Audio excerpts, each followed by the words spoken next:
Here's a preview of this episode.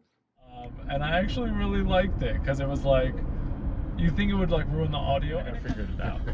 So it was you told me about this before. This is your very first time doing comedy. You did a bringer show. Yeah, I did a bringer show. I make it through 4 or 5. And I started in New York, and then I went to Tennessee, and then. And now this episode. I don't know when or why it stopped. I don't even know. Shoot. Let me know. We can't go back in time. No, let's start over. All right, fine. Hey, everybody. This is Sammy Anzer. What's up, y'all? I'm Mark Masters. We're going by Mile High Stadium here. Broncos are in training camp now. We're headed up to Hodi's, 64 miles away, an hour and 16 minutes. We've just been chatting comedy. We talked about New Faces a little bit. Why don't we catch them up? Can you summarize what New Faces is? Yeah, basically, New Faces is you apply. It's a comedy contest, Denver, Colorado, at Comedy Works, where they try to find the best new face in comedy in the scene. And you can apply, and then if the club accepts you, you come in and you have 5 minutes and 30 seconds before your mic gets cut, and you have to exit the stage. And then people vote, and there's audience members vote, and judges vote, and then we just see who wins. Nice. There's only like 48 hours left for your set. Right. What are you gonna do to prepare? Right. I'm gonna do the same set today, then I'm gonna do tomorrow, and then I'm gonna do Wednesday. But importantly, I'm gonna film my set tonight, see if I get the time right, and then see what I have to make cut. And I'll make a little bit of revisions. I hope up until tomorrow. Until tomorrow. Nice. And tomorrow you're gonna perform at where? Comedy Works. Okay. New Talent Night, Tuesday. Yep. Nice. How often do you film yourself? I've gotten the habit of filming every show I do. Okay. Nice. So I record the audio. You save them? Open mic. Yeah. I save them unless, like, I'll watch it a couple times, and then I'll see if there's anything like valuable in it. Okay. And then I'll decide whether it's like, oh, keep this forever, or like I want to post one part of it or something like that. Yeah. Nice. What kinds of things have you learned from watching video of you perform a comedy? Wow, that's a good question.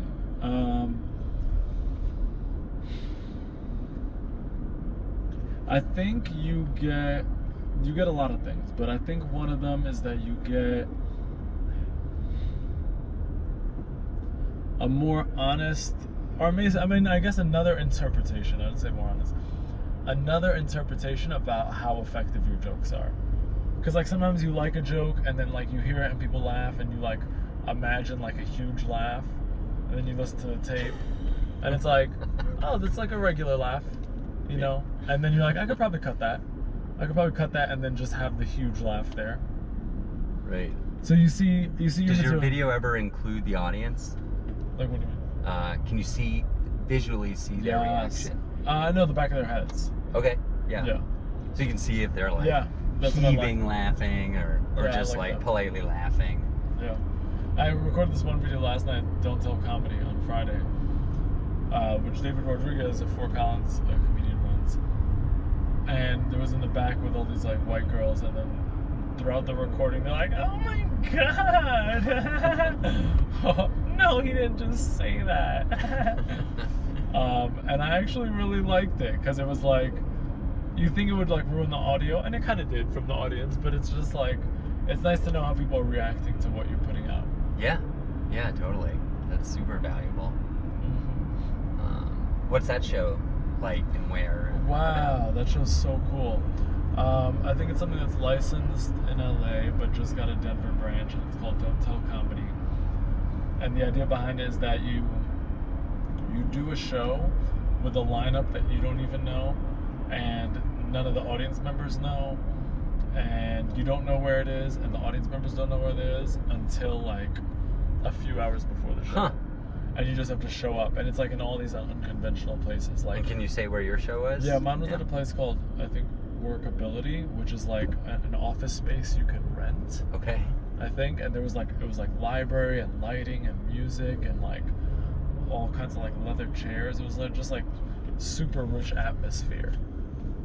It wasn't. It was like so much more than like, you know, like a neon sign or something like that behind you. That's awesome. That And who was the surprise lineup? That was in Denver? Yeah, it was me, Cody Ullrich. Oh yeah, I saw him last week at Fort Collins, and Yeah. 2 weeks ago he crushed at New Faces. He did? Yeah, I was asking about I'd never it. seen him before. I asked him about He it. He did was so being very well. modest. Huh. Yeah, he did really well. That's great. He did it at another Fort Collins, David Rodriguez, comic in another Fort Collins, David Rodriguez, and Justin Gong. Don't I know. always forget how to pronounce his name. Is he a Denver guy? He's a Fort Collins guy. Oh, He's okay. also really funny. And then Katie Bowman hosted, and Shannon Christmas, I think was someone else who was on it, and another Okay. dude from LA who I didn't catch. Huh. That's awesome. You don't have to answer this. Did it pay? Yeah. Yeah. Do you have any crazy getting paid stories or not getting paid stories? You know what? Not that many. I mean, there was one time. So when I did comedy in New York, I had like done comedy once, like at that contest, and I was like, I got comedy. Like I figured it out. So it was you told me about this before. This is your very first time doing comedy. You did a bringer show. Yeah, I did a bringer show. It wasn't even an open mic. It was a bringer show, which is where you're like, the comedy club's like, hey, you can perform as much as you want here. Just bring 7 to 10 people who are gonna drink, and buy 2 things and order food, whatever. So you're like by proxy paying for your stage time. Right. Well, it's like a pyramid scheme of stage time. And I got on that show. I won that contest. I figured out. I was like, yeah, I pretty much got comedy down. Your very first. Yeah. Yep. That's how it always goes, right? And Yeah. then I forget, like through a friend of a friend, they were like, oh, we have this benefit and we could use a comedian. Do you want to do it? And I was like, yeah. And they're like, do you have 15 minutes? I was like, I'll throw it together 15 minutes. Yeah. Meanwhile, I could barely make it through 4 or 5. And I did this show, and there was like kids, and because I was a new comedian, all my material was so awful and so like shock and awe-y that I was just doing bad shock and awe material in front of children, where I was trying to navigate around the shock and awe. Like, it's like, you guys ever see a girl's kitty cat when it's, you know, and just like super bad. And I just did so terribly. And then I had to hunt them down to pay me $50 for 15 minutes, which is a good amount of money for, you know. For your second time ever. Oh, that's a great amount of money. I would take that right now. If anyone has $50 for 15 minutes, I'll do that show. And I hounded him for like months, because to me the important part was like, yo, I got paid as a comedian. Right. I made it. Don't worry about if the audience was happy. That's hilarious. That's great. Do you think you could do 15 minutes? If somebody offered you $50 for 15 minutes with kids in the audience, Yeah, you do that? I'd do it. Do you have it already, or would you have to No. piece it together? I would just make edits, but yeah, I can do that. Okay. Do your kid's birthday party. Yeah, sure. I always tell people I'll do your dog's birthday party. There you go. I'll do anything. Damn, that guy just got pulled over. See that? Yeah. Denver police. Ooh, I wonder if he's cheating on that HOV lane or like express, because that's the express lane. Yeah, that's a bold move.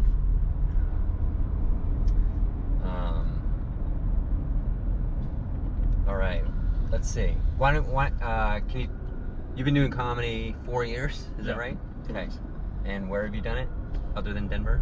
I started in New York, and then I went to Tennessee, and then I did 2 years there, and then from Memphis, Tennessee, I went to Denver. Nice, awesome. How does Tennessee compare to Denver? In terms of what? The comedy scene, but do you mean what? Yeah, I mean, like, just in general. I think the comedy scene is a lot like Denver comedy scene is very well Let's see what, here developed. comes the cop. Let's see what's going on. Well, just one guy. Maybe he's speeding. Okay, so Tennessee, Denver comedy scene, Memphis, Yeah, Denver. Yeah, Memphis I would say is just like Memphis is, it says it's a city, but it's really like a town. Okay. And that's for better or worse. Like it's like small, it's like pretty intimate. There's a smaller number of comics, smaller opportunities for stage time. But like you can get like an awesome open mic, like 50 people like once a week, like 50 Wow. regular audience members. Holy cow! That's But then there's amazing. not a lot of other stage time, except for the comedy group that I run there with my friends that we started like right when we started comedy basically over there, called the Comic Comedians. These guys, Comma like. comma comedian. How do you spell it? Comma COMMA. Oh, okay. Comma. Okay. Yeah, we started a comedy group Which is there, and perfect now because there's you're like an 5 English shows, teacher. right? Yeah. And there's like 5 shows that they run, and Oh, really? Memphis, yeah, Oh, they're nice. fantastic. Are They're there? the best- the Did best somebody ever replace you, or are they 4 now? Now I think it's more 3. Okay. But I mean, we still talk every week. We still make moves. We still talk about the way things should be run. Nice. And it's great to like come back and like have like a home like that. Yeah. You know? That's terrific. Where did Michael Isaacs start? He's from Knoxville, which is Knoxville. like How far away is that? it's pretty far. Like, Okay. at least 3 hours. Okay. And is that smaller than Memphis? Yeah, I think so. Oh, that's a good question. Okay. I recently reread The Firm, which takes place by John Grisham. You know that? He's a famous Memphis writer, or he's Oh, is he the from surround- Memphis? He might be like either from Memphis or the surrounding area, Okay. but he does a lot of He crime definitely novels took set in place that area. in- Yeah, Yeah.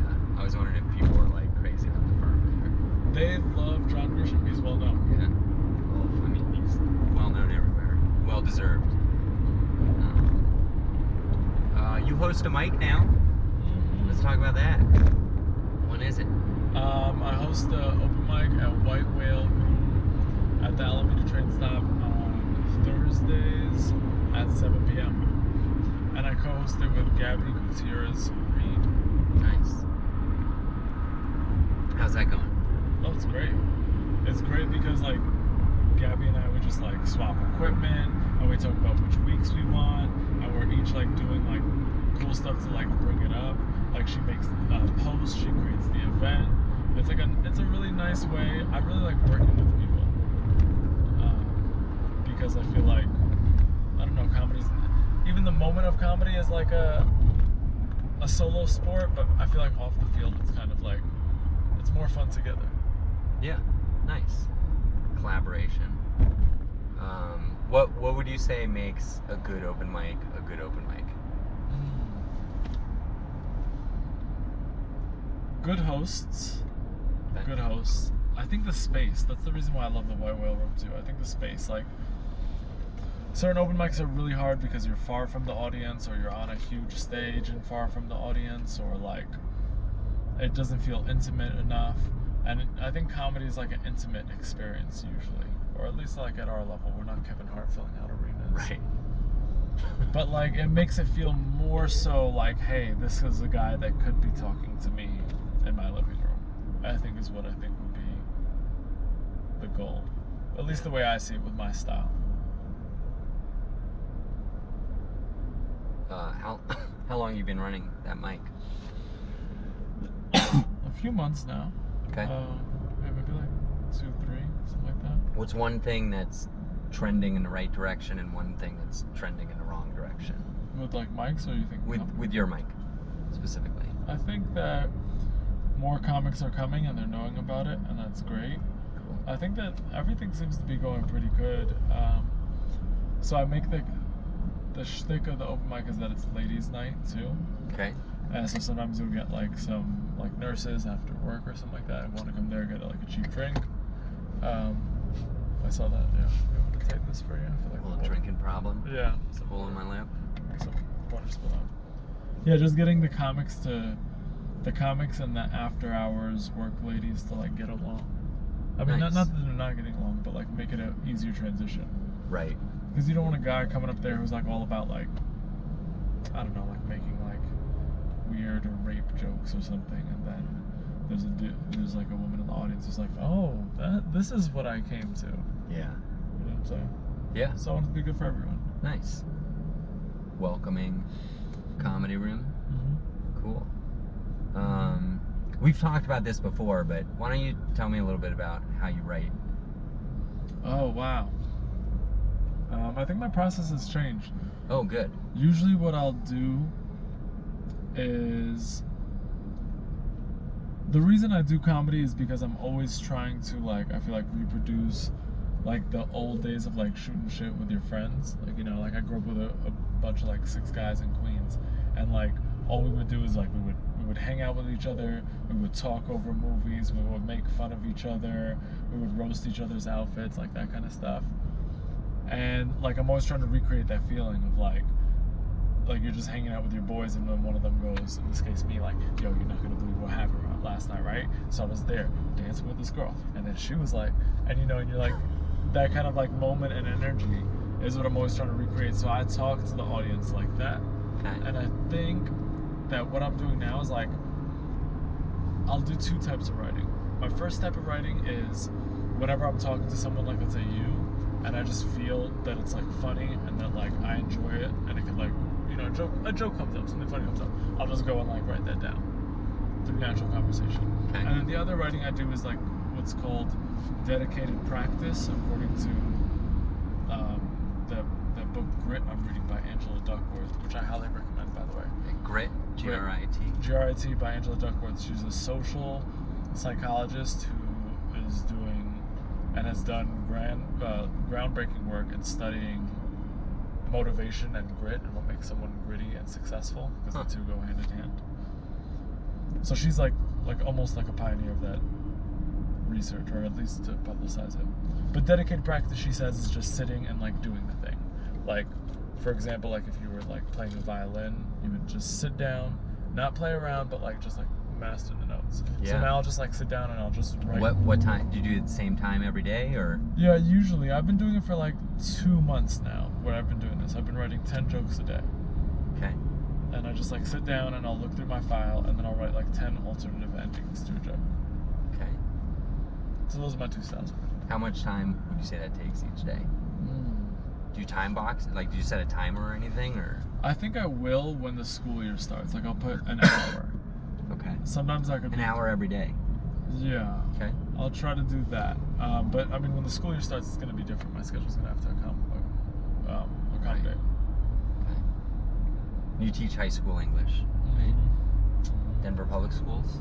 I just switched. Oh. I just switched. So I have a new job in Sheridan School District. Okay. But keep that on the low. All right. Where's Sheridan? Dumb question. Kind of by me. Okay. Englewood? Yeah, kind of near Yeah, Englewood. that's a great neighborhood, by the way. Is it? Is it? Yeah. I mean, Yeah, I'm Englewood a great has time, really but I don't know how it changed. compares to other places, though. Like, have you been to the Gothic? It's No. a music venue. It's near my house, right? Yeah, pretty close.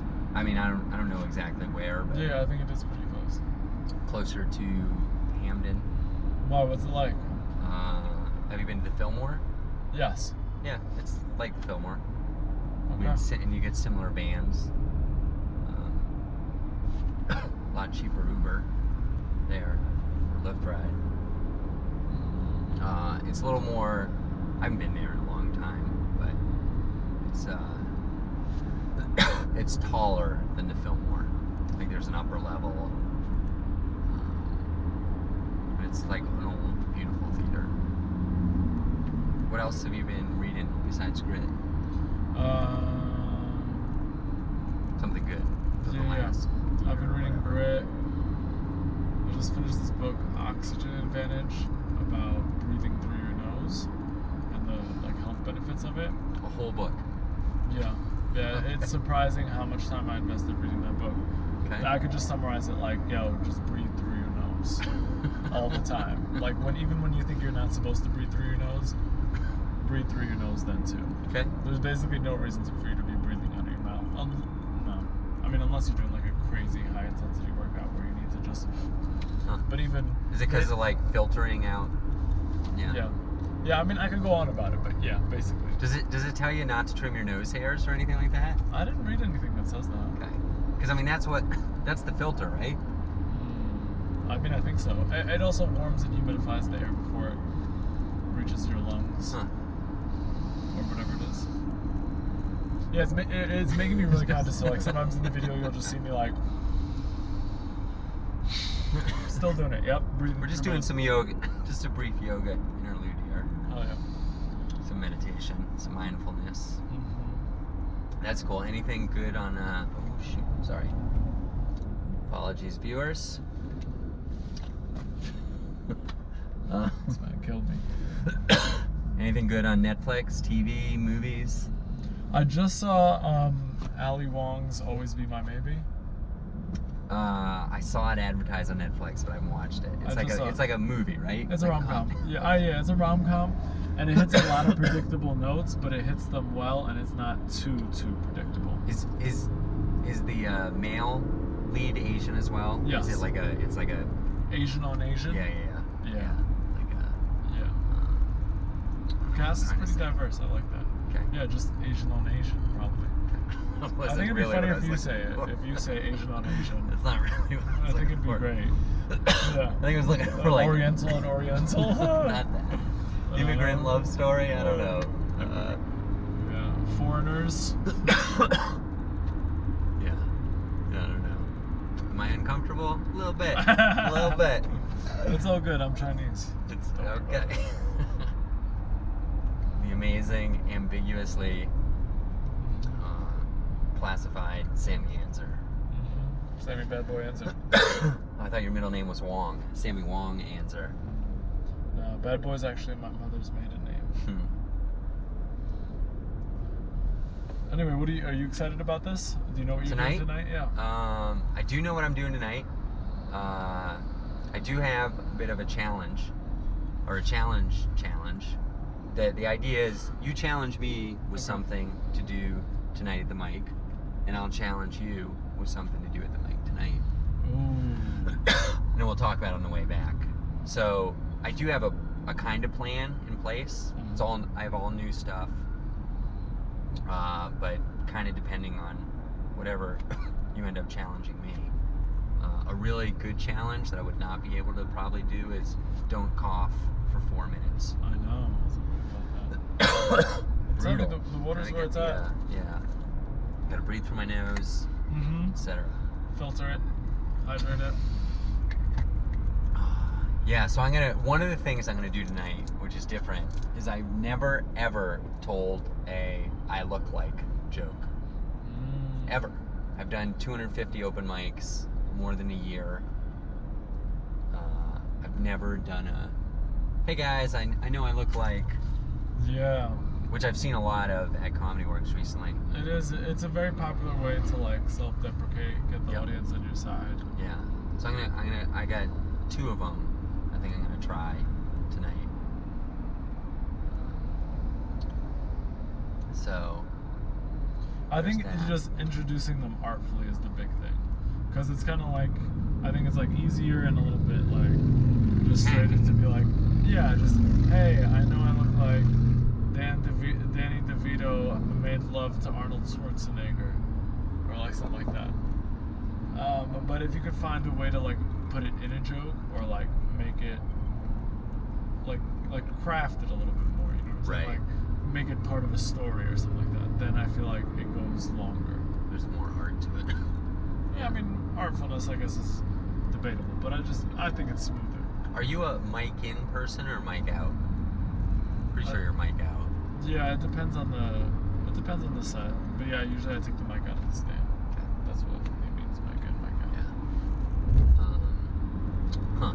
Well, I got to come up with a challenge for you. Do you make goals for every mic? No. I mean, I make a set that I want to do well with every week. And then will you repeat that set with modifications? I have like a stagger system. So like, let's say I have 5 minutes talking about like growing up in Queens and dating, what it's like dating white girls. I'll put that like 5 minutes together. I'll give it an idea. I'll do it at a mic. Monday through Sunday, and then I'll throw it on the shelf and like make that like set A. Okay. And then like set B the next week is like I'll be thinking about like going to my doctor's office and a guy who left in the middle of a fireworks show, just casually. And then I'll do that 5 minutes, and then I'll do that Monday through Sunday, and that'll be set B. And then I'll get like a few weeks rotation, I'll just cycle them back. That way I can keep doing the same stuff, but it also doesn't get tired, and I can give it some distance and time and be like, yo, you know, it's been 3 weeks since I've done this joke. How do I feel about it now? Okay. So I'm not like worn out on it. What's your strategy when you do a showcase then? I Or just show? I just try to do the hits. Okay. I just try to do the hits. When they're Across multiple sets. Yeah. Okay. But no, actually, I have a strategy. When the audience is paying, I mean, I try to do my best stuff, but the thing I try to do is turn it into a narrative. And I think that's because I'm an English teacher. Okay. I like the idea of like a story, kind of like you get to know me, and I'm telling you jokes throughout the way. So like, kind of like, I grew up in Queens. This is what it was like, and when I was growing up in Queens, you know, I was like racially ambiguous, and that's kind of like what this is like. But I left Queens to live in the South, and it was weird living in the South, and that's what this was like. And like, kind of like take them on a story up until like where I got to where we are. That's what I've been trying to do. Okay. Does that make sense? Yeah. Yeah. Do you it's interesting that you said when audiences are paying. So when audiences aren't paying, do you have a different philosophy or strategy? And does it matter if you're getting paid or not? Oh yeah, if I'm getting paid, yes, that's what I mean. Oh, okay. That's what I mean. I mean the big one is when audience is paying. The biggest one is when audiences are paying. Like when I go to Comedy Works and they pay $13 for that ticket, or they're paying for those 2 drinks. Like I really want them to feel like, hey, this is worth my money and my time. Right. You know? But I try to bring that mentality with me everywhere. But like sometimes with open mics, you just need to fuck around. Sure. You just need to fuck around. If someone books you for a show, you want to do your best material, make their audience as happy as possible. Right. Traffic is great today. I mean, it was rough. It was rough this whole time. Well, You think so? I mean, we're going 70. It's pretty decent. Oh yeah, that is not bad. It was just a smooth ride. Maybe. Ooh, I feel a pee coming on. I might have to piss in this. I'm just kidding. With my fruit juice in here. State Trooper. 10 and 2. 10 and 2. All right, so let me challenge you to do something tonight at the mic. Talk to me.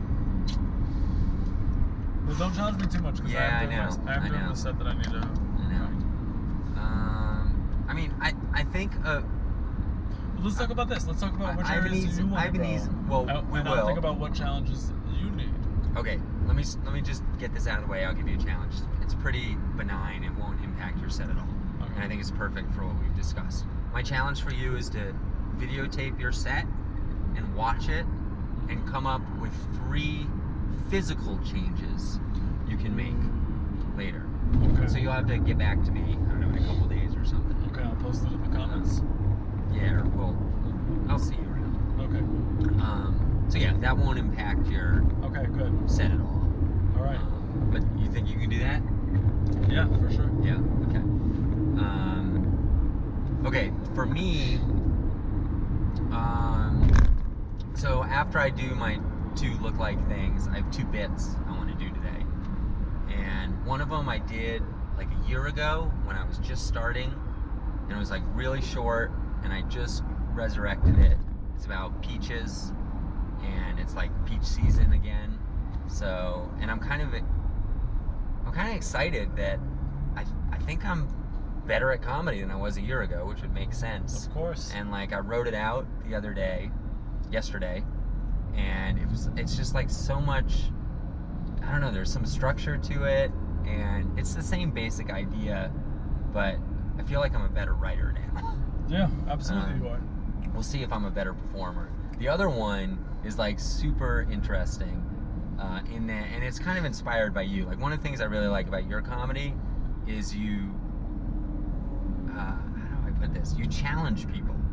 Like you just throw out like really bizarre, almost questions. I don't know if you frame them as questions, but you just like will say something and just sit in it for a minute, and people will be like, that's weird. Maybe that makes sense. And then you get into it. So I have something kind of like that. Oh. That is that I'm not used to eliciting laughs in that format, like where the humor is in the attitude. Yeah, the attitude, or just the, I bet you never thought about this thing in this way. Ooh, I didn't even know that was the structure I was using, but now that you say it, it kind of makes sense. Yeah. Like, I don't know, you had that threesome joke for a while. Oh, yeah. Which, like, on the like, if you read a transcript of that, not funny. Yeah. But the way you delivered it was so good. Really? Yeah. I stopped telling that joke. I should bring it back. I mean, I don't think it's your best stuff. Right. But it really showcased, for me, how good you are at delivering material. It was like, I don't know, if you were a late night host in 10 years, somebody wrote terrible material, doesn't matter. I could your charisma and just invitation to have fun. Wow. I never heard that phrase, but yes, that's exactly that's the energy I'm trying to put out there. Yeah. Like, yo, let's fucking have fun. Like, Yeah. This is a comedy show. Like, Exactly. I'm not gonna take this seriously. Yes. You're not gonna take this seriously. Like, we're fucking around. I think that's a real good synopsis of what I'm trying to do with this racism bit, which is gonna undoubtedly be to 25 white people in Fort Collins. Oh, yeah. And people aren't gonna like it. Well, let's talk At about first. why do you think people don't like it? Or do you want to take us through it, or do you want to, like... No, let's talk about it. I don't want to ruin the element of surprise for Right. you. Right. Because I do want your honest feedback about it Okay. later. We'll talk on the drive back. That's a good idea. And we'll be recording too. On the drive back? Yeah. Yeah. Alright. Yeah. We gotta remind me to put the lights on. Yeah, and then you're gonna, like, splice it together or whatever. Yeah. You want some water, or are you just... I'm doing okay. But I appreciate it. Just fill in whenever I start coughing. Gotcha. What if I just filled in with more coughs? That'd be great. do I'm getting to stereo. the point where I have to pee, where I'm like, and I want to make it, but I'm like starting to, like, you know what I'm saying? What's going on? Yo, That can't possibly be right. yeah, I was wondering about that because the time keeps getting longer. It just dropped 5 minutes. Like, trying to go. It's like it's bad. I'll check on my phone. What's going on is we've already been driving an hour. When we left, it said an hour and 15 minutes. And now it says an hour and 20 minutes. Which doesn't make any sense. I'm guessing the GPS got confused. Are we going the right way? Yeah. This is 48 minutes on mine. Yeah, I think that's better. Let's see if we can start this over. So you got any funny talking to Google stories? I have there's this concept that I want to use that got, like, a laugh, but I realized it's not a whole bit by itself. It's like just like a tangential thought. Okay. And it was I think it was something like, oh, you know how, like, it's something about, like, how, like, you know when you're driving and then you're not supposed to use your phone and your phone goes, like, it goes on, like, do not disturb mode. Okay. Where it's like, oh, you're driving, like, we'll turn off the features. And then all you have to do is, like, unlock your phone and then click a button that says I'm not driving. And I kind of just wish that my GPS or my phone would be like, I know you said you're not driving, but it kind of feels like you're driving. We're currently moving at 54 miles. Yeah, it's 60 miles an hour, you're listening to Young Thug, and you want to play Pokemon or whatever it is on your phone right now. I had a joke kind of like that I dropped where it was like, what do you do when you get an Amber Alert? You know, you're not supposed to look at your phone, but you noticed it was an Amber Alert. Like, this is the perfect time to, like, look at traffic. And then I would close the joke by saying, So what I did was I just checked to make sure the amber alert wasn't for the make and model of the car I'm driving. Oh, I see. Yeah, I think that's been something that I've been learning now, is that like I used to like take every concept, like that's a funny concept, and like try to turn it into a bit. Like, oh, like what if things were like this, and how come people don't do it that way, and like turn the whole idea into a bit. And now I'm learning to like kind of like just trust myself and turn it into like just a thought, like just one isolated thought, like kind of like. But I mean, it'll be part of something bigger before, like that bit that I was just telling you about the GPS. Normally, I would try to turn that into like 2 minutes, just like leave it like that, and then go back to whatever else I'm talking about. Okay. That's what I'm thinking. Huh.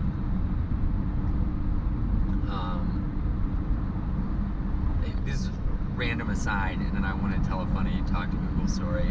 But how do you eat a kiwi? How do I do? Okay, I used to shave it. Okay. I used to shave it. When I get them at Costco. With like a potato peeler?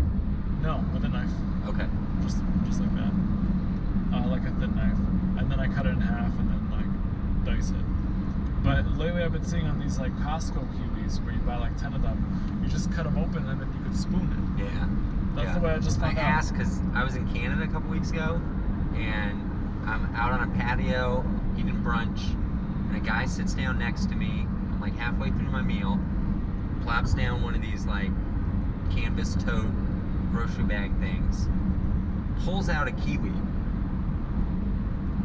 eats it. Like a madman. Like a savage. A Canadian savage. It was unbelievable. Who eats the skin of a kiwi? I can't believe that guy. And see, this is where my mind is there, like, what other fruits does he do that with? Like, just imagine him with like a fucking pineapple. You just can't tell the difference about what's supposed to be shaved or not. That's like his genetic taste bud abnormality. What do you mean? I mean, how tough is his trachea that he's swallowing this stuff? It's like an tastes just as incinerator. good with the fur on it. What are you guys talking The about? fur. What, you're not supposed to eat the fur? Are you kidding me? It's crazy. I want to see him do that around his friends, and them to be like, something is wrong with you. He sat down, it was a party of 5. Him and 4 people. No issues. And I left before the end of the meal, which is unfortunate. But I think he just didn't get breakfast. He was just eating secret kiwis. And he pulled out a juice thing at one point. And he just ate the juice box. And you'd think, like, from my description, Crushed you'd it. imagine, like, the bad guy from Moonraker or Happy Gilmore. Just a real scary guy. No, like, real jolly, like, big smile, happy as a clam. Just eating his fur. He liked it. Anyway, so here's my funny talk to Google story. I helped somebody set up a TV that was like smart with the Google Assistant stuff. So like they had a Google Home, and you can like say, "Hey Google, turn on the TV," kind of thing. Whoops. Oh wow. Sorry. So anyways, I was trying to be quiet, and the volume on the TV was at 12. And I said the magic wake up words, and excuse me, set the volume to 9, and it changed the volume to 90. 9 out of 10. And I didn't know where the remote was, and it's so loud, and I'm like yelling at the Google device, but it can't hear me because the TV is so loud. And I'm like trying to keep. Oh, it's such a Hey! Oh, I can't say it because then they'll pick it up. Exactly. What kind of robot age are we living in? You know who you are. Yeah. Siri. Yeah. That's good. That's a good story too. I could easily see that being funny on stage. You haven't really told stories yet. No. No. Yeah, you need to go for that. I should. I tell some Airbnb stuff. But yeah, you're right. I don't that TV thing. I don't think that's really good material. But I think it's interesting. I think it's like a cute story that could very easily become like a hit. it is clean, which is nice. I did a disastrous show last week. Mostly a disaster because I had this like itchy did like 15 minutes, middle of the day, real estate corporate party thing. And I'm just like coughing. Like I'll premise halfway through the punchline, start coughing. Like just totally ruining my flow. That'll ruin the whole show. So bad.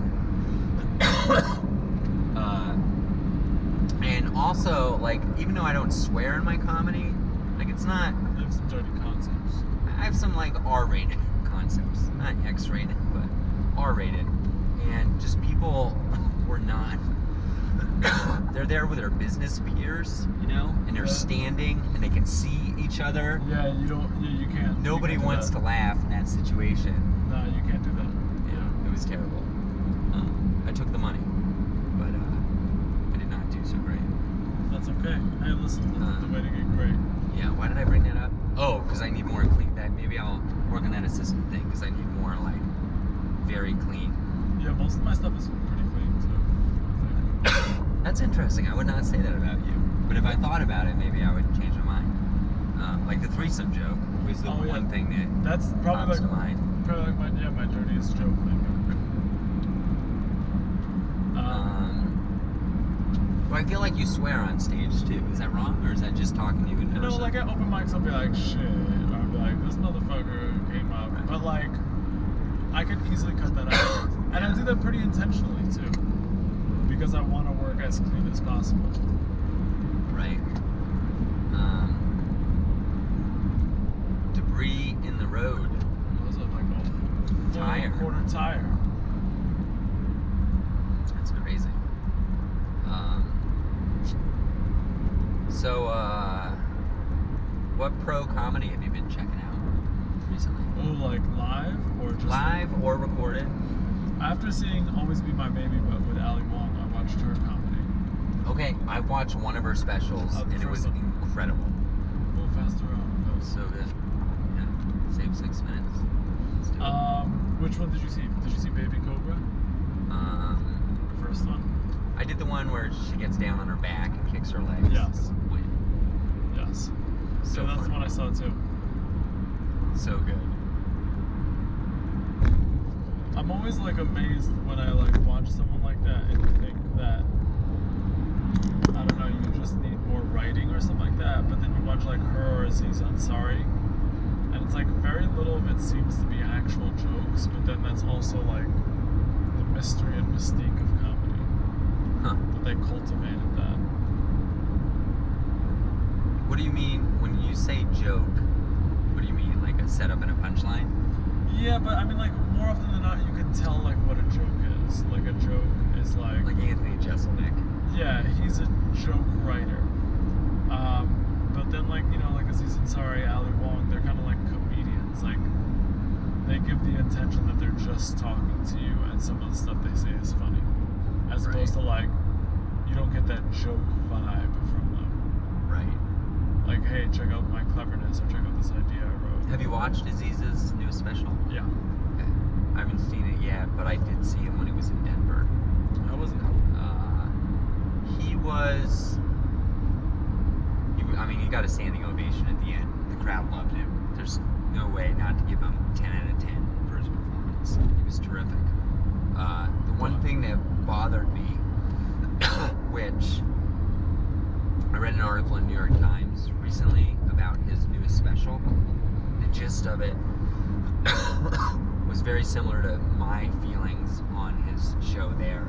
I think what he did, I haven't watched the special yet, but I think he held back some stuff because he didn't want it to get out. Specifically addressing his, whatever you want to call it, Me Too stuff. Yeah. And that's what bummed me out. He had like material about other people getting in trouble, Michael Jackson. No, he pretty heavily addressed it. Yeah, I heard the first like 15 minutes or whatever. He just like talks about it. But I thought it was kind of cowardly. I don't know if that's the right word, but to make fun of all those other people or have material about all these other people and not address the elephant in the room. Yeah. No, he definitely spends a good amount of time addressing that. Okay. Yeah, that's what the New York Times article basically said that the guy had written a previous article that said that he wasn't addressing it, but now he addresses it pretty straight on. He was like, it's always interesting to me to see somebody really famous at Comedy Works and see the crowd's reaction. Like, they freak out, you know? Oh my gosh, I'm 20 feet from that guy from Parks and Rec, or, you know, the guy I've seen in the movies, or that I really like love. Like, people go crazy. Like, they are so excited. I haven't seen a lot of that. The one that really surprised me was Fortune Femster. You know who that is? Yeah, like, I didn't really know who she was either. Did you see a Holiday Christmas Party or whatever that was with Jason Bateman? No, I think I kind of remember it. She played a funny Uber driver in that. So anybody watching this, if you saw that movie, you remember the funny Uber driver, like a fat white lady, overweight white lady. Hilarious. That's who it is. Went to see her at Comedy Works. I have no idea who she is, although I kind of recognize her from being in that movie. Just like a picture of her.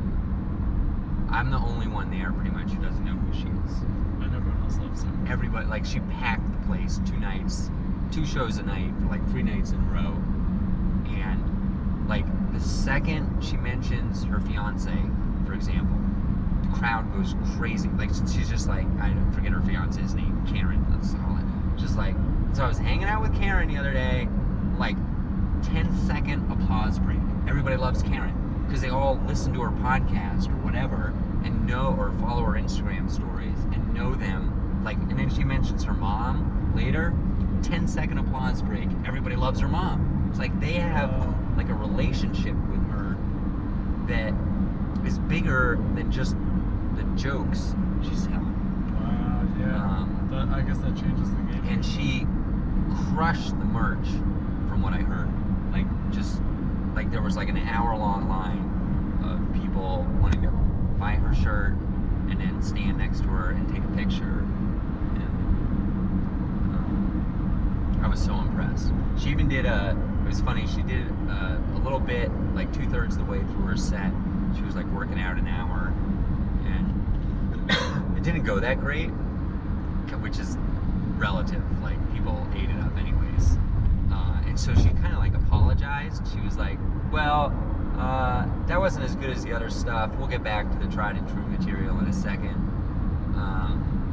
My manager told me I have to do 7 minutes of stuff that isn't on my hour, so I'm like working it out now. This is like a month ago, so I'm guessing that was just for laughs or something like that. Oh, I see. But I don't know. Anyways, Aziz was good. Who else have you seen? Do you go to Comedy Works to watch? I try to. I haven't been in a little bit. The last person I saw was the Growlix. I went there to see the Growlix. Nice. Talk about that. It was really good. It was my first time seeing them, and I was like so surprised how all funny they were in all distinctly different ways. Yeah. And that's really cool when you get that, because they're all friends and they all have like very pronounced different styles. Yeah, so they're like the Comma Club of Denver, maybe a little bit more successful. Just like this much more, probably. Yeah. They had a network television show for 3 years called Those Who Can on True TV. Yeah, I guess that's not network, is it? It's cable. They had a cable TV show, a sitcom. And Adam Caton Holland, who's one of them, had a best-selling book called Tragedy Plus Time, or has one. Did you read it? I did. Did you? Yeah. What do you think? I really liked it. Yeah, I did too. It's terrific. You know, wait, have I talked to you since you finished that book that you recommended to me? The Russian one. Yeah. And, what's it called? Shoot. Dang. City of Thieves. Yeah. City of Thieves. We talked about it very briefly, but let's talk. If you were to ask me what's a great book you've read recently, I would say City of Thieves. So good, short, quick read.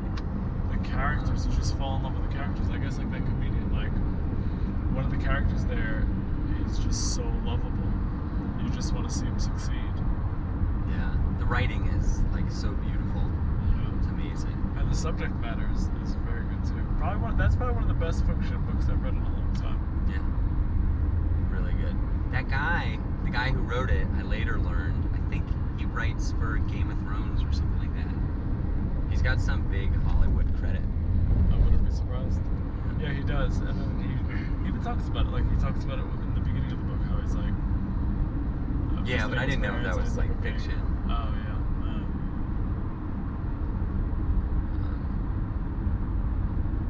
Huh. Let's see. Yeah, I wanted to get off in 5 minutes. Yeah. How you doing? Should we take a pause? No, yeah. Yeah, we're good. We can go. Okay. What do you like Denver? Oh, I love Denver. Yeah. Denver's such a great place to live, man. The quality of life here is just so nice. People are friendly. Fucking wild lavender grows on the streets here. I'm not even joking. I've told that to people and they're like, yeah, you're joking. I'm not. You could walk by lavender on my fucking city block and you could get its aroma on your fingers, walk around and smell it for the next 3 blocks. There's all types of beautiful flowers that grow here. Just regular stuff. Flowers right here. Yeah, the weather's beautiful. The city's young. There's a lot of fun things to do. Yeah, nothing. I'm baffled by how long this took. Yeah. I did not understand. What time did we pick me up? Around 5. We left around 5. Yeah. So it'll be an hour and a half. I guess that's right. We left half an hour later than we thought. Oh well. What else should we talk about? Why don't you give me some advice? Ooh. No, this is one of my favorite things to talk about. I like working on like advice and jokes and like workshopping stuff like that comedy gym mic. Are you gonna come to that, by the way? What is it? I don't know about it. You don't know about it? I'll tell you guys. I run a mic called the Comedy Gym at Denver Open Media once a month on Friday. And the idea behind it, I took directly from a guy with his permission in a Nashville comedy club called Third Coast. And basically comedians go and then they provide feedback to each other afterwards. And you can like take notes and stuff like that. And it's a great time to Is talk it filmed? It can be. Okay. It can be. Like in their fancy studio? I've been there. It's amazing. Right there. Okay. And you can buy your tape for like $5. Okay. Yeah, but it's not broadcast live? No, it's not. Okay. Because Cool. you know, I don't want to swear. I mean, like you want to be able to swear and stuff. Okay. Oh, that's amazing. And how much time do people do? It all depends on how many people show up, to be honest. Okay. Like last time I had like only like 3 or 4 people. And I was like, oh, you guys should be taking advantage of this. Huh. This is really cool. That's amazing. But the 3 people who went loved it. Yeah, I love that stuff. I love to nerd out about Yeah, me too. material. And So that's what I do. In terms of yours... which Friday is it? So we were Like, the when's the 3rd next one? Friday, but I think that we're getting switched next month, but I'm not sure, so I have to double check. So it already happened in July, which is basically over. Yes. August. You'll let me know. Absolutely. Okay. Yeah, give me some advice. You've seen me. Yeah. I think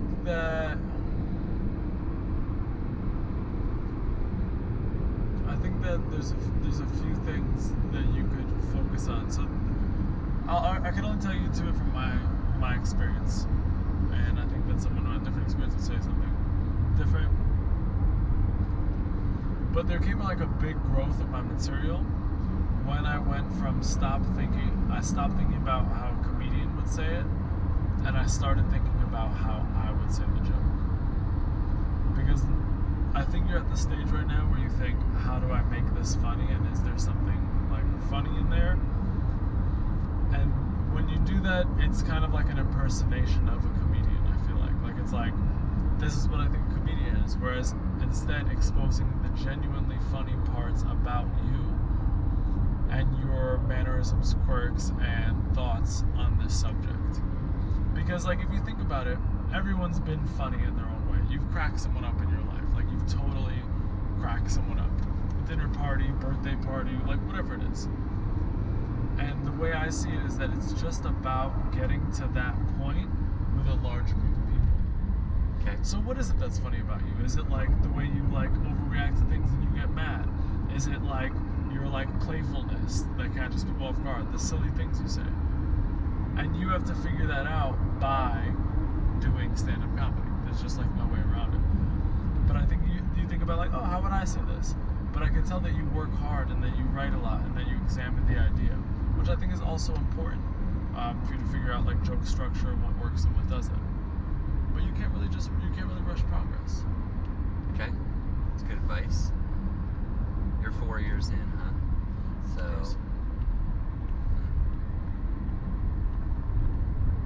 if I can get to 4 years, I'll be half as experienced as you.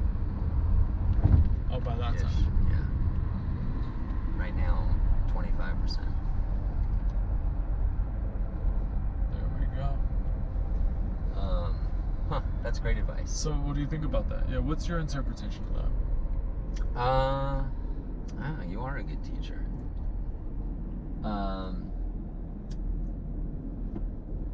I think it's very true that I do, like, you didn't use these words, but I try and science the humor into my material. Yeah. Like, I look for structures and patterns that have previously elicited laughter and try and recreate those. That's right.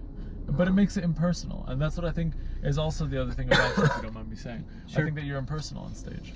Yeah, I know. I own that for sure. I think you have to let the audience know who you are, and that's like the intoxicating like Ali Wong, Aziz Ansari thing, where it's like sometimes their jokes aren't amazing, but you know them as a person outside of their fame. Like, right. You know their quirks, like you kind of have a very defined sense of their character.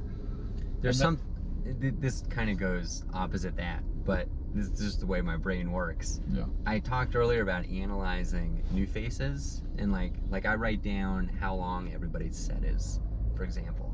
And one piece of data that I wish I had collected was I wish I counted how many times people said the word I or I'm.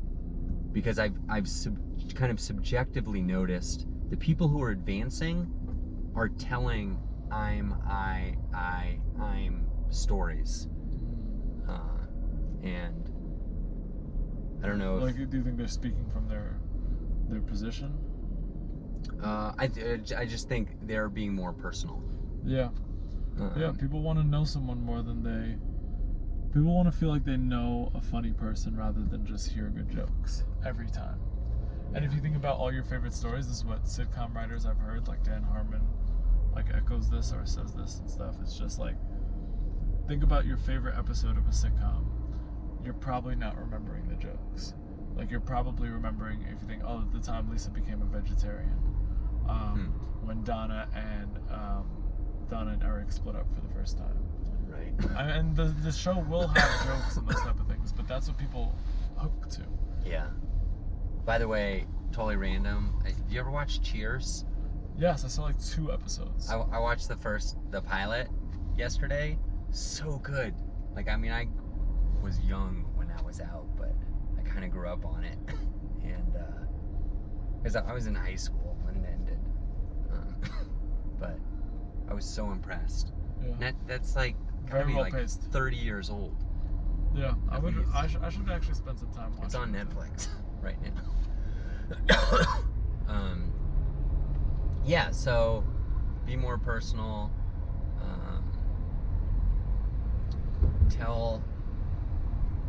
I think tonight. I think I'll do that tonight. I think you'll see a little bit of that. Okay, good. We can talk about it afterwards. I like that.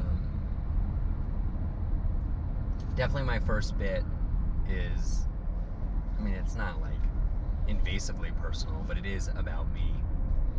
Why do you think, let me ask you this, why do you think you're not very personal on stage? That is a good question. I think it's probably a self-confidence as a comedian issue, primarily. I started out in the Denver scene, saw a lot of comedians who were way better than me. I was like, wow, I have a lot of work to do. I mean, even just, excuse me. In the very beginning, like, I would black out on stage. Like, I couldn't even, like, remember what was happening. So there were, like, some very simple logistical things about getting up and talking for a couple minutes on stage. Like, I had serious stage fright. So I kind of made a decision that, I don't know, like, in my head, being personal would complicate, I don't know, would make things more difficult in some way. And I would rather learn how to be comfortable on stage and how to look like I was having a good time on stage, and then later write in personal stuff. The other thing is, I think, like, you know, I'm in my 40s. At an open mic, you're mostly talking to comedians. The average age is like 23. Like, a lot of my life is not relatable. But that's your challenge. And is boring. That's your to that challenge, audience. though, to make it. Because everyone, that's your job. Your job is to let them know, like, to illustrate your truth of your life, the funny parts of your life, and get people to see it. Yes, you're correct. And I just think it's remarkably, I just think it's, like, very interesting that, like, the way you started out and the way I started out are very similar. But I think a lot of comedians go through these cycles, so, like, I can look at a comedian, and, I'm 4 years in, I don't know fucking shit. But I can tell and be like, oh, this is like a first-year comedian because he's probably doing these are the habits and these are the ideas of someone who's like a year in. Like oh, a pun. Like this is someone who's like 2 years in and this is what they do. Huh. And you kind of get a feel for it, for those types of things. Yeah, I had can the tell same that idea. as well. You can tell that Yeah, as well? by now, I've been to 250 open mics. Like, I can, and even when I go to other cities, like, I don't know any of the people, but I can I would do at least 80% correct job if there are 15 comedians, ranking them in terms of how long they've been doing comedy. Yeah, you could probably like I think talking about how I have room for improvement is a good opportunity to mention this amazing book. Ooh. Not good yet. Huh? How about it? Lessons from the first 6 months and 100 comedy performances of Denver open mic comedian. Why don't you open that up to page 66? 66. Or page 183. Sammy Anzer in the book twice. What? 2 times. There's my name right there. There it is. By the way, I have a special copy that I've been having people sign. And I need to get you to sign it. Yeah. I got Orny Adams to sign it the other day, which is a big get. Oh, I want to ask you how it is. Wait, where? I'm on page 66 and what? 183, I think. Yeah, not good yet. Available on audio. You can get it at your library for free. Get it at your library. Support public education. Yeah, exactly. Just ask for it. Just say, every library, it's a little different, but it's basically request a title. If you give the ISBN number, which you can find at notgoodyet.com, they'll get it for you. You can toss it back there. Also, oh, bless you. Nice. And also buy it from me at a open mic. If you ever see me, there you go. I'd be happy to give you one. I'll sign that one too if you want. There you go. Nice.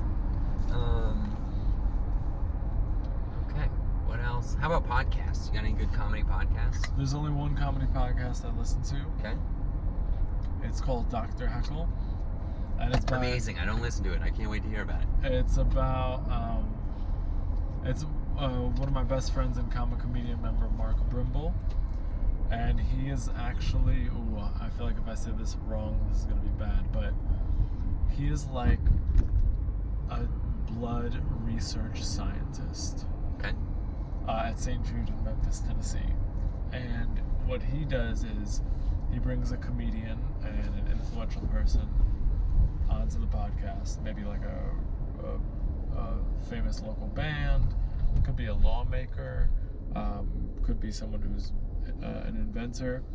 And they talk, and he gives them. There's a couple different segments, but in the end, he takes an advanced academic paper related to science, explains it to them, and then they have to explain it back to him. Nice. Yeah, and he has another really good segment where he talks about The comedian or the professional or both of them? All okay. Where he talks about, it's called fake news, and they decide like they'll see like popular science news that's making its rounds, and then he'll examine it how true it is actually. Like I think when we were there, we were talking about how like 1 in 5 Americans will believe that taking a dip in the pool can replace a shower. Did you know that? I mean, I feel like the chlorine, there might be some value there. No, it's not though. Okay. It's actually worse. A public pool or your own pool? Either. There's a difference. Chlorine pool. Okay, chlorine pool. I mean, I wouldn't do it every day, but if the choice was no pool, no water of any kind. No, but that's not the choice. It's just to replace a shower. You can easily take a shower in this scenario. Yeah, I'd take a shower for sure. I mean, I'd actually get in a pool, then take a shower if that was an option, because that sounds fun. You might shower beforehand or shower after? Well, you should shower both. If it's my own pool, not that I have one, but in some hypothetical future, I think there was one funny I wouldn't stat care too. about showering before getting into my own pool. There was like a second funny stat where it was like, how long would you wait before entering the pool if you had diarrhea? Was another question in the study. I mean, this is like that, like how much poop ends up on your clothes if you wash them in a washing machine. Like, poop is everywhere, right? Like, you got to assume when you're in a public pool, there's poop in the water. But also there's a difference between that and 4% of the population saying, I would wait 0 minutes after having diarrhea before going into a pool. But again, Sammy, chlorine. Yeah, but chlorine doesn't solve everything. Do you want to swim in a pool that has someone had previously It's diarrhea? already happening. There are kids in those pools, right? Yeah, but disgusting things. they're I should not bring back that bit. I have a bit about public. I went to the Douglas County public recreation center. It was like Shangri-La. It was amazing. Water feet, like dolphins with water spitting out of them, statues. What? Like when I was a kid, it was like rectangles, filled with water, and slides that go in and out of the building in crazy circles. But even as amazing as it was, there were still just like disgusting children in the pool. Kids bragging like, "Mom, look, I'm peeing in the pool." Wow. Like, it's so gross. I mean, I did it when I was their age. Yeah, I'm not of mad. course. I can't be a hypocrite. No, and I would swim in that pool. Because that's just the cost of But doing see, business in a public school. But I don't like swimming in pools. I would take a shower after, for sure. Still. But I'm much less These are adults too. germaphobe than the average American. 'Cause I've been to third world countries, and it's gross out there. You gotta get some dirt on your hands. You look like Eat some dirty food. You look like the archetypal germaphobe, though. Yeah. I will. Like, what do you do if you have food? Let's say you get takeout Chinese and there's a hair in your food. I don't care. Yeah, I just pull it out and throw it away. Like a lot of people would throw away the whole food. I just throw away the hair. No, I don't care Eat about it. that. But I know how. Well, I care. I do care. Like I'm disappointed, and I probably won't order from that place again if I can avoid it. But I will also house that lo mein. Yo, speaking of, I'm getting hungry. I know, me too. Do you know places over here? Shout out. Not local really. business. 269B. No. What kind of food are you into? We should do some research. Yeah, let's do it. Yo, you gotta exit pretty soon. Yeah. I know a pretty decent Mexican place and a barbecue place. Oh, barbecue. That might be where my heart is at. Okay. And the name of the place is Hodi's, where we're going? Yeah. Hodi. Yes. Okay, so just to summarize our challenges. You're gonna video your set. And what was my challenge? Did you give me a challenge? No, I didn't. Okay, let's talk about it. We're almost there. You have to be more personable and less structured, and don't think about how a comedian would say it, think about how you would say it. That's a hard, indefinable task, but try to, I would say, focus on saying it the way you would say it to a friend. Okay. Like imagine like a friend from home in the audience, or like whoever, and deliver your same material to them, because the way your comedy, it follows a very particular cadence, and you can tell when a joke is coming. Yes. Yeah. And you can tell the rhythm. So switch up the rhythm and the flow and talk differently, even though it's the same ideas. Got it. All right. Yep. So same ideas, same jokes, just say them differently, like you were talking to a friend. Yeah. What's the name of the Moe's Barbecue. Oh wait, why does that sound familiar? I feel like It's all over Denver. Yeah, I think I've read that. Yeah, I mean, just to like preview what I'll say after the set. That's a very hard thing for me to do. Like, I think it's so, like, I really admire it in comedians that, like, the words I would use disguise the punchline. Like Sam Talent, I think, is the best at this. Like, you never know. He's always like zigzagging this way and that way. And after you've seen him a bunch of times, you can kind of like see behind the curtains what he's doing. But you never know when the like huge laugh moment is gonna come. And he has you laughing the whole way, along the way. It's so impressive. That's great. So that's something I've been trying to do in structuring longer sets. Like when I write a joke, it might be like a 30-second joke. But if I try and write like a 5-minute set,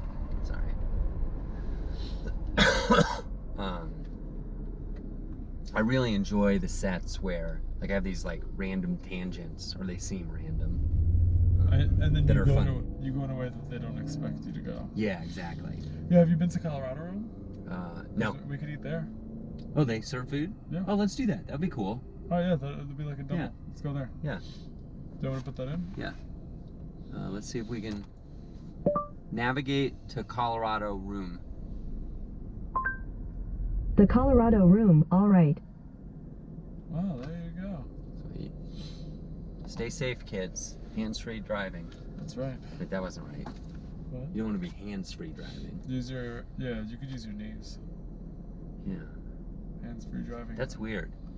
Because then not only does that mean you're doing something with not doing something with your hands. It means you're doing nothing with your hands. Not even like you're using them to give a massage. Just hands-free. It's so bizarre to me. Like, this is like a good example of me being old. Like, you know, like people 50 years older than me have like crazy habits or ideas that are just not accepted anymore. The one for me is this like safety in driving. Like when I was in high school, there were times when I would read a book while driving. Like, I just grew up in the country kind of, and I'd be bored and I'd just like put my knees down and read a book. I'm so glad that's not the way things are anymore. No, but there's I never killed anybody. Yeah, but you're one person. There's an alarming amount of traffic fatalities. That's true.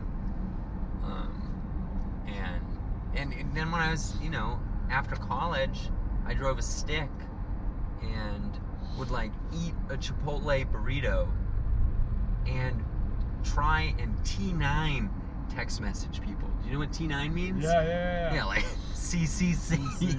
777 to get to PQRS. And the screen is so small and dim, it's like, it was so unsafe in retrospect. I'm like eating and texting, because nobody knew that you weren't, well, I mean, maybe common sense would tell some people not to do that, but... But the government didn't make a law that said it first? Yeah. And I never ran into trouble.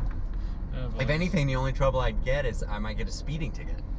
Hey, you know how fast you were going while eating that burrito and texting that person? Do that a little bit slower. Enjoy that burrito though. It looks good. Well, let me get a bite of that. Oh man. Man, yeah, I can't wait. All right. I can't wait for the show. Yeah. So we're rolling into Fort Collins now. We'll wrap this up. Do you want to pitch some stuff? You on the social? If you're or? a comedian, come to the White Whale mic every Thursday at 7 if you're in Denver. Also, come to the Comedy Gym, third Friday, Denver Open Media. Get your stuff filmed to work out jokes together. You like analyzing and that type of stuff. See me on New Faces on Wednesday. When is this going to be out? It will be out after. Okay. Probably see me in New Faces. And, on social media, hit me at Bad Boy Anzer.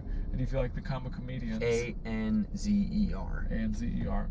And if you like the comic comedians, we've raised at least $6,000 Wow.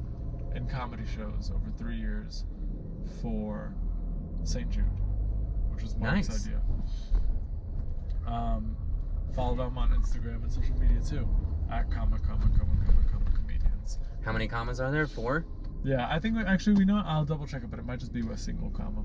Comma comedian. Okay. Yeah. How about some of you have some pretty incredible credits. Why don't you share some of those if people want to check out some of your past stuff? Ooh, wow. Okay.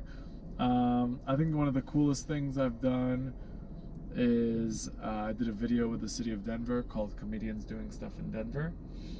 And that's where I pair up with a chef. A great local chef. His name is Andrea Frizzi. And actually, he's coming to my comedy show on Wednesday. Oh, tomorrow. nice. Yeah, we became buddies after filming it. So it's me in a kitchen in Denver, kind of fucking around. And then I've also been on Kevin Hart's LOL network in a roast battle show called You Look Like, which I performed in and wrote some jokes for as well. Okay. And I think that's it. Those are my big credits. I mean, I've been in some commercials or whatever, but those don't really count. I mean, who cares? Yeah. Let's show business, baby, you know? Yeah, you're crushing it. All right. We'll catch up with you after the Hodi's open mic. We'll see you in a couple hours. All right, peace, Bye. y'all. Hey everybody, we're back. We just did Hodi's. We had a great dinner at the where'd we eat? Colorado Room. Colorado Room. That was delicious. We got some donuts, some little mini. They're back there. They're back there. Peace, love, and little donuts. Mm. You'll see me eat them in a little bit. Yeah, yeah. And then we got what do you got in the bag there? Oh, I got some Mary's Rocky Mountain cookies. Yeah, Look at this. Mary's Mountain cookies. Guess who's So gonna eat this? yummy. So amazing. Oh, you know what we learned last time? We're gonna get the lights on. See how that works this time. See if that's better. Awesome mic, right? Really cool mic, especially for a Monday. And in Fort Collins, awesome. A lot of people paying attention. Really good time. Yeah, yeah. So Sammy ended up going up 4th, and I went up 5th. Right before us, boom boom, was Elin Stribling and Corey David, both from Denver as well. So it was the room was nice and hot. Oh, Elon lives in Denver? Yes, yeah. He used to be a Fort Collins kid, Fort Collins guy. He went to CSU. So let's talk about our challenges. We'll go. You went first, so we'll talk about you first. I challenged you to videotape your set and come up with 3 things you could change about your physical actions. And I had I gotta say, you had so much physical activity on stage. I've been adding that. That's been a focus of mine. Huh. Yeah, it's there was a lot of it. I was like, man, I don't know how he's gonna add more stuff. I was thinking that too, yeah. Before I just did comedy, totally regular talking, and then I realized, oh, wait a minute. I'm a performer. I'm an entertainer. I gotta entertain and perform for these people. So I started to add facial movements and gestures and things like that. Awesome. So, and the video recording worked? It did, but I haven't seen it yet. Okay. I did, I realized that I was probably supposed to stand next to your phone, and I abandoned my post. Because I was, oh no, all good? All right. Okay. All good. Nobody stole it. Nobody stole it. Have you ever heard of that happening? I wouldn't be surprised. No, I wouldn't be either, but No, not that I know. I feel like it would be a good story if it did. That'd be a pretty good shitty thing to do.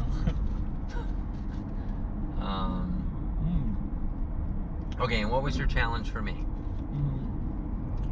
Was for you to deliver the jokes in a more personal tone, like you would if you were talking to a friend. Okay. I noticed that you succeeded on it. Normally, like, you have a very specific cadence and rhythm when you're telling a joke, and you abandoned that and went in a different way, and there was more like livelihood in your voice. Is livelihood the right word? No. Liveliness. Whoops. Oh, that's fine. That's not a big deal. Yeah, definitely more liveliness in your voice, more personability. Nice, thank you. That's quite a compliment. Mm-hmm. Yeah, thinking about my set, we got 4 minutes. Sammy did longer because he's practiced for new faces, but I think I finished at 3 minutes, so it's a little quicker than I wanted. I missed a joke line that I wanted at the end of my peach bit, which I didn't realize until after, like way after my set. I liked my racism bit. It worked. Like, I've never done that before, like made the audience squirm into laughter. Like, say it again. Like made them uncomfortable. The bit? Yeah. I don't really want to put it on the video. Okay. If that's okay. That's But let's just say we'll talk about it off camera in a minute. I'll do it again for you. But the idea, like, basically, I set up a premise that was uncomfortable for the audience, and then did nothing. I just sat in it. Oh, yeah, that's like you were telling me about on the ride up here. Yeah, which is something I learned from you. Oh, yeah, I love that. And it kind of worked. It definitely worked in the beginning, and it kind of faded towards the end. So I need just a couple more jokes, or just abandon it quicker. And I told my first ever I look like joke. It went so much better than I would have ever guessed. Like, I can't believe people laughed at it. It was so dumb. Oh, what's wrong with that? I don't know. So, good and bad. I went too quick, or I should have used more time. But I guess it's always better to get off too soon than too late. Yeah, depends. I can see where we're going. I'm glad that I did all new material. That's good. Yeah. That's always a good thing. And I feel like I learned something new about being more patient and using discomfort to get a laugh. I agree. With an element, I should add, with a tinge of silliness. So yeah, I think there's a silly element when we get into this. Yeah. So yeah, I was pretty happy, and I got to Eland was there. It was cool to talk to him, and Corey David, and Nate Brown. Some good networking happened. Successful trip, worth the traffic, I'd say. Yeah. Yeah. Hell yeah. I got to practice my new faces set. Yeah, so can you share anything with, like, how did you feel about it? Do you think you'll change anything? Yeah, for sure. For sure there's things I have to change. I think the room was a little bit cold. Yeah. So, this is my fault, but I know I went against my instinct. So, like, when the room's a little cold, you can't just give them canned material. You have to develop a connection with them and make it feel personal, because that's what they need in order to feel warm and, like, comfortable. So, battery's lower. I think it's the battery. Let's say goodbye, and then we'll, I might have already stopped, but hey, bye guys. Thanks a lot. We'll catch you on the flip side. It was a lot of fun. Thanks, Sammy Anzer. Thanks, Mark.